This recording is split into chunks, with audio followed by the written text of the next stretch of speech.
সাথে ক্যাশের ভিতর টাকা লাগে মানে এবার তো হলো চাকু মানে এদের বাড়ির সামনে যেটা এর চাকু ছিল তো বটি নিয়ে আসে না বটি নিয়ে আসে ধরে কষ্ট করলো কমা বিচারছো ওর ধুয়ে নিয়ে আসোটা আসছে তো আমার ভাই না হলে আমি থাকতাম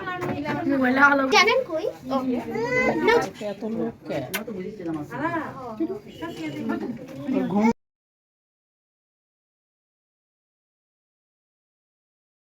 ওটা তুলছে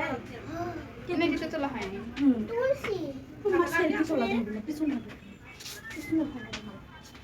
ওই যে লাভলি আসলো না ওই দেখো কার্য হ্যাঁ লাভলি করে আনলো ব্যান্ড ভালো করে